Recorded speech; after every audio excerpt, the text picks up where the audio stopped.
बिस्मिल्लाहिर्रहमानिर्रहीम अस्सलाम वालेकुम। मैं हूं Adeel Waraich. Army chief general Qamar Javed Bajwa साहब गुज़िश्ता रोज़ जब कौमी सलामती की पार्लिमानी कमेटी के इजलास में शरीक थे, तो इस इजलास के शुरू में जब अरकान के साथ तारुफ हो रहा था, इंटरेक्शन हो रहा था, तो मौलाना अब्दुल गफूर हैदरी, जिनका ताल्लुक JUI फे से है, उन्होंने आर्मी चीफ साहब से कहा कि आप इतने इंपॉर्टेंट इवेंट पे जब आए हैं तो अपने दोस्त को भी साथ लेते आते। तो यानी नाम लिए बगैर वो वज़ीर आज़म इमरान खान की बात कर रहे थे कि उन्हें भी कौमी सलामती के इजलास में ले आते। तो जिस पर army chief general Qamar Javed Bajwa साहब ने कहा कि वो मेरे दोस्त नहीं बल्कि मुल्क के चीफ एग्जीक्यूटिव हैं, मेरे बॉस हैं। और रोज़नामा दुनिया समेत कुछ इदारों ने तो ये भी रिपोर्ट किया है कि उन्होंने ये कहा कि अगर मौलाना फजलुर रहमान भी कल को वज़ीर आज़म बने तो वो उनके साथ होंगे। तो इसकी अब हर कोई अपनी तशरीह ज़ाहिर कर रहा है, तो हम इसके दो पहलुओं पर थोड़ी सी रोशनी डालते हैं कि आर्मी चीफ साहब के कहने का मतलब क्या हो सकता है, और इसको अगले चंद घंटों में जो होने वाली एक बड़ी सियासी डेवलपमेंट है उससे रिलेट करने की कोशिश करते हैं कि आर्मी चीफ साहब ने असल में क्या कहा होगा। क्योंकि वो तो इन कैमरा इजलास था, तो उस जो इजलास के पार्टिसिपेंट्स हैं, ज़ाहिर है उनकी जब बाहर आके सहाफ़ियों से बात होती है तो इस तरह की चीज़ें बाहर आती हैं, तो उस वक्त क्या एक्सप्रेशंस हो सकते हैं, हर कोई इसको अपने अंदाज में डिस्क्राइब करता है। तो आर्मी चीफ साहब ने अगर ये कहा कि जी वो मेरे दोस्त नहीं, मेरे बॉस हैं, मुल्क के चीफ एग्जीक्यूटिव हैं, तो इसका एक मतलब तो ये है कि जी बॉस को ये नहीं कहा जा सकता कि आपको फलां जगह जाना चाहिए, और ज़ाहिर है सबऑर्डिनेट तो अपने बॉस को डायरेक्ट नहीं कर सकता। एक मतलब तो ये बनता है। और उन्हें चुप करवा दिया गया, मौलाना अब्दुल गफूर हैदरी साहब को, और जो इस्टेब्लिशमेंट पे ज़ाहिर है जो तनकीद जब से इमरान खान साहब हुकूमत में आए हैं, और यही हो रही है कि जी इन्हें शायद कोई अनड्यू फेवर दी जा रही है, इन्हें हर जगह फैसिलिटेट किया जाता है। तो यही लड़ाई है अपोजिशन की इस्टेब्लिशमेंट के साथ, और जो उनका बयानिया है वो भी यही है। तो उसका एक मतलब तो यह है कि इस तासुर को ज़ाइल करने के लिए, जो तासुर हाल ही में DGISI के नोटिफिकेशन वाले मामले पर किसी हद तक ज़ाइल हुआ भी है अब जाकर।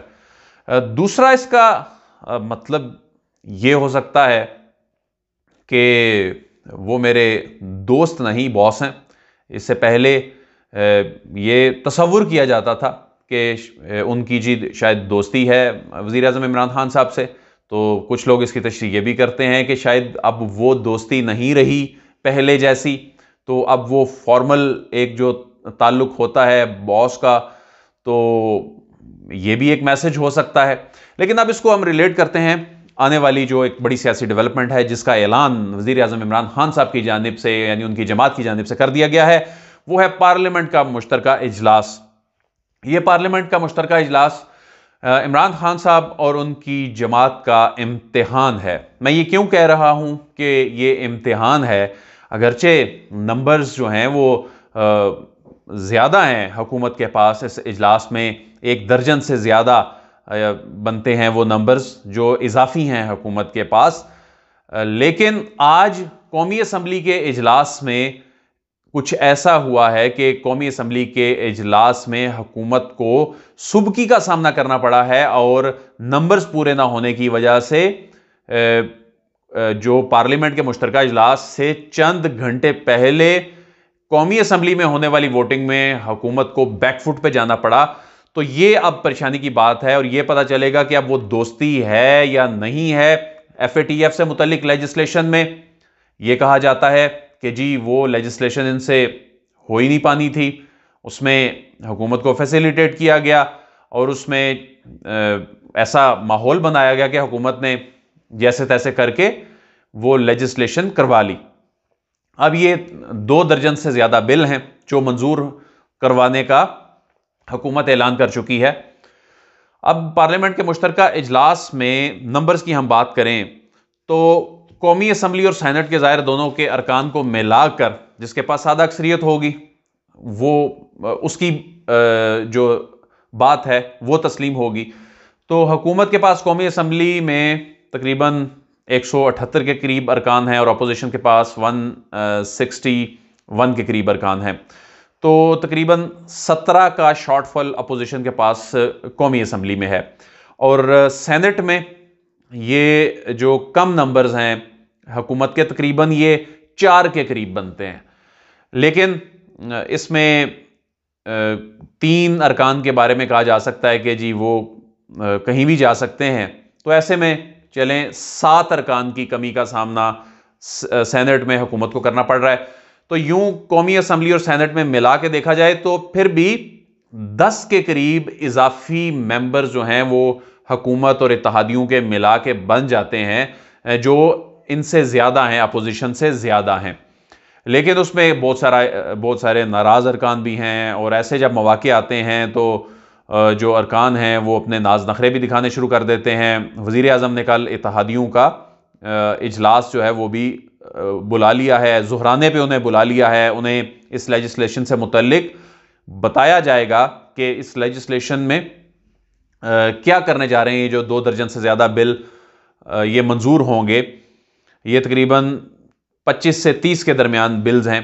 इसमें ये मैं बताता चलूं कि ये जो कहा जा रहा है कि शायद नैब का जो चेयरमैन नैब वाला मामला है ये अभी नहीं आएगा, ये इसके बाद जो मुश्तरका इजलास होगा उसमें इसको मंजूर करवाया जाएगा। लेकिन अभी इसमें जो इंतखाबी इस्लाहात वाला मामला है, इसमें कुलभूषण यादव वाला मामला है, इसमें 2019 की बहुत सारी जो लेजिस्लेशन है जो पेंडिंग थी वो है। तो कुल मिलाकर ये कोई 25 से 30 के दरमियान ये बिल बनते हैं जिन्हें हुकूमत ने कौमी असम्बली से मंजूर करवा लिया था, लेकिन सेनेट से मंजूर नहीं करवा पाई थी।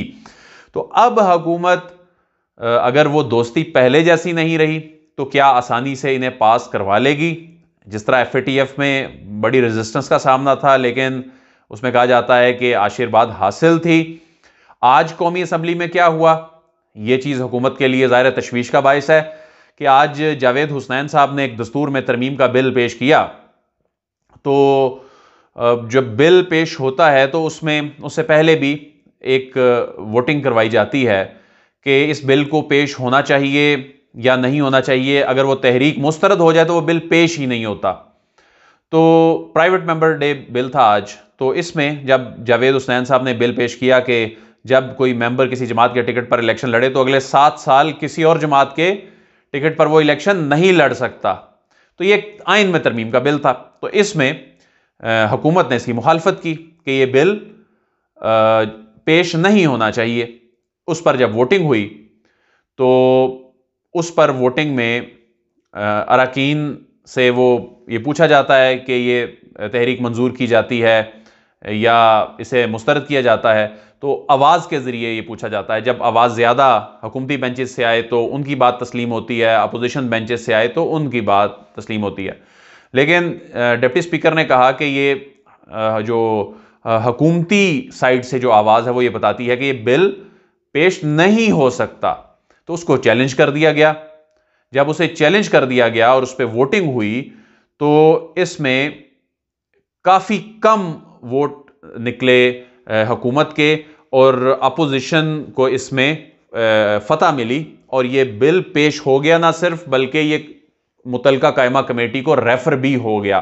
तो हुकूमत को यहां सुबकी का सामना करना पड़ा जब चंद घंटों बाद मुश्तरका इजलास में यही अरकान हिस्सा ले रहे होंगे, और जब कौमी असम्बली में ये नंबर्स मैनेज नहीं हो रहे, और सिर्फ एक बिल का मामला नहीं है बल्कि दूसरा बिल जो आसमा कदीर साहिबा की जानिब से पेश किया गया, को खवातीन को हरासा किए जाने से मुतल्लिक था, उसमें भी जब हुकूमत को ये लगा कि इसमें नंबर्स बहुत कम हैं तो इजलास जो है ये मुलतवी करना पड़ा।